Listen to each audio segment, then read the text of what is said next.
সালামু আলাইকুম। আজকে এক হতভাগা প্রবাসীর বাস্তব জীবনের গল্প শোনাই আপনাদেরকে।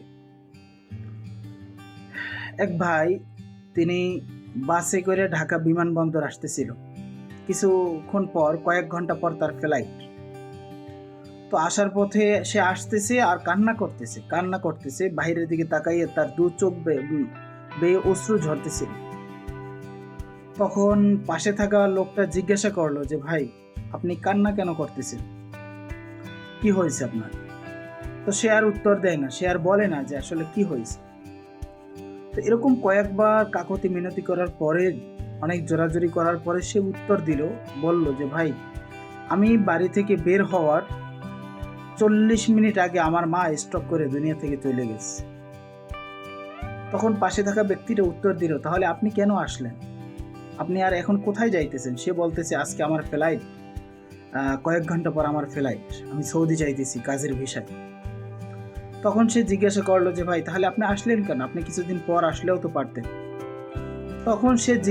তখন সে উত্তরে বলল যে, ভাই, আসলে আমরা নিম্ন মধ্যবিত্ত ফ্যামিলির ছেলে। একটা টিকিট কাটতে আমি যে এখন টিকিটটা পিছিয়ে দেব কিছুদিন পরে, যদি আমি এই টিকিটটা ক্যান্সেল করি, কিছুদিন পরে আমার আরেকটা টিকিট কিনতে 50 থেকে 60,000 টাকা লাগবে, যেটা আমার কাছে নাই। আর দ্বিতীয়ত কথা হলো, বাড়ির থেকে অন্যান্য বাড়ির যে ফ্যামিলিরা ছিল, তারা সবাই আমাকে জোর করে পাঠাই দিল। আমার মন আসতে চাইছিল না যে আমি যাই, আমি প্রবাসে যাই, কিন্তু তারা এমনভাবে জোরাজোরি করলো, তারা সবাই এক প্রকার আমাকে বাধ্য হয়ে বাড়ি থেকে পাঠিয়ে দিল যে যা তুই। তো বিষয়টা শুনে আমার খুবই খারাপ লাগলো যে আসলে একটা মানুষ শুধু টাকার উদ্দেশ্যে তাকে তার এরকম একটা ফ্যামিলির ক্রাইসিস মুহূর্তে তার মা, সে হয়তো বাচ্চা থাকলে টাকা অনেক কামাইতে পারবে, কিন্তু তার মা যে দুনিয়া থেকে চলে গেছে, সেটা কি আর সে কখনোই পাবে না। তা আমি আসলে বিষয়টা এই জন্য বলতে চাই যে আসলে প্রবাসীদের সাথেই কেন এই ঘটনাগুলো ঘটে। একটা মানুষ বিদেশে আসা মানেই কি সে টাকা কামাবে? আরে ভাই, টাকা যদি আমি একটু উদাহরণ দিই, যদি আমি দেশে না আসতাম, বিদেশে না আসতাম, তাহলে কি আমি দেশে না খাইয়ে মরতাম? জানি না, তবে আমার তো মনে হয় না আল্লাহ আমার না খাওয়াই মারত। আসছি, ঠিক আছে, আমি আইসে ভুল করছি বা এটা না, জাস্ট আসছি পরিবারের চিন্তা করে, নিজের চিন্তা করে, ভবিষ্যৎ চিন্তা করে। বাকি আমি ওই প্রবাসী ভাইয়ের কথা উদ্দেশ্য করে বলতেছি যে আসলে তাকে যদি এরকম জোর করে না পাঠানো হতো, তাহলে কি ফ্যামিলি না খাইয়ে মরতো? কখনোই মরতো না। এরকম লোক কি ছিল না যে ঠিক আছে, তাহলে তুই আর 5 দিন পর যা, তোরে আরো নতুন করে টিকিট কেটে দিমু, অথবা সেই ব্যবস্থা করে দিমু নে। এরকমটা হইলেও তো পারতো তার সাথে।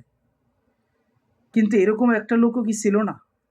ওই লোকটা তো হয়তো অনেক টাকা খরচা করে আসতেছে প্রবাসে, অনেক টাকা খরচা, কিন্তু সমাজে বা আত্মীয় স্বজনের ভিতরে এরকম লোক হয়তো ছিল, কিন্তু কেউ হয়তো আগায় নাই, নিজের পকেট থেকে টাকা চাইবে সেই ভাইবা।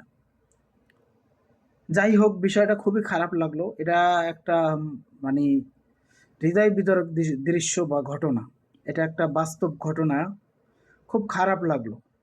তো যারা ভবিষ্যতে এই ধরনের ভাই, আপন আত্মীয় স্বজন বা মানে কাউকে বিদেশে পাঠাইতে চান, অবশ্য তার মন, তার অবস্থা, তার পরিস্থিতি বুঝা তারপরে তাকে পাঠাইয়েন। জোর জবরদস্তি করে আপনি পাঠাইতে পারবেন, কিন্তু আসলে একটা সময় দেখা যায় তার টাকা ঠিকই হবে, কিন্তু তার মা কে আর পাবে না। সে যে শেষ মুহূর্তটা তার মার জানাজা পড়বে, তার দাফন দিবে, এই যে কষ্টটা, এইটা আসলে তার জীবনে রয়েই গেল। সবাই ভালো থাকবেন। ভিডিওটা ভালো লাগলে সাবস্ক্রাইব করবেন। আল্লাহ হাফিজ।